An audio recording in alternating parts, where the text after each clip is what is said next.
अबीर को वरुण के घर जाता देख मीनाक्षी को होती है टेंशन, तो दूसरी तरफ मिष्टी उसे सी ऑफ करने के लिए बैल्कनी में खड़ी हो जाती है। जैसे ही अबीर मामा के साथ कार में बैठता है, वो देखता है कि मिष्टी काफी ज्यादा परेशान है और बालकनी से देख रही है। अबीर उसे इशारे से कहता है कि डोंट वरी, मैं सब कुछ ठीक कर दूंगा, और मिष्टी हाथ जोड़कर भगवान से रोते रोते प्रार्थना करती है कि सब कुछ ठीक हो जाए। वहीं दूसरी तरफ जैसे ही मिष्टी अबीर को बाय करके अपने रूम की तरफ जा ही रही होती है, रास्ते में मीनाक्षी उसे मिल जाती है। यहाँ पे मीनाक्षी मिष्टी से बातचीत करती आती है नजर और कहती है कि परिवार को एक साथ जोड़कर रखना बहुत बड़ी जिम्मेदारी होती है, और ये जिम्मेदारी सालों से निभा रही थी। यहाँ पर मिष्टी मीनाक्षी की इस तरीके की कड़वी बातें सुनकर कहती है, नहीं माँ, ऐसी बात नहीं है। अबीर आपसे, इस फैमिली से और केतकी से बहुत ज़्यादा प्यार करता है, सबसे ज़्यादा प्यार करता है इस पूरी दुनिया में।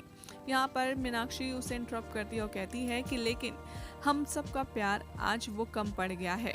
घर छोड़कर जाने वाली बात यहाँ पर मीनाक्षी फिर से छेड़ती है और कहती है कि अगर ऐसा होता तो वो घर छोड़कर नहीं जाता। यहाँ मिष्टी को टोंट और ताने मारते हुए मीनाक्षी कहती है कि आखिर तुम्हारी प्रॉब्लम क्या है, मुझे बताओ। अगर तुम कुछ बताओगी नहीं तो मैं सब कुछ क्लियर कैसे करूँगी।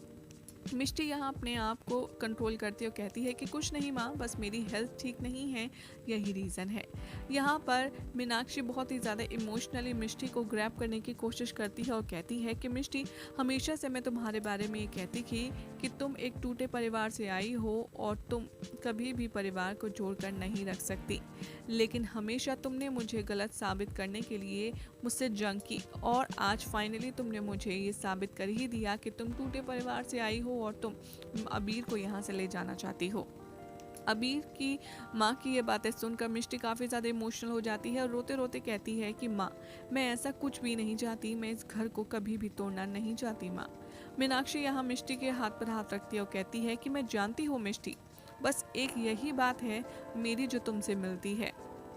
मैं और तुम, हम एक दूसरे की मिलकर मदद कर सकते हैं, लेकिन जब तक तुम मुझे कुछ बताओगी नहीं तो मैं तुम्हारी मदद कैसे करूंगी। बोलो मिष्टी, बोलो, आखिर तुम क्यों परेशान हो। आखिर जब से तुम और अबीर हनीमून पर गए और 3 महीने घर से बाहर रहे, तभी तुम दोनों, कुछ हुआ है तुम्हारे साथ जो तुम घर वालों से छुपा रहे हो।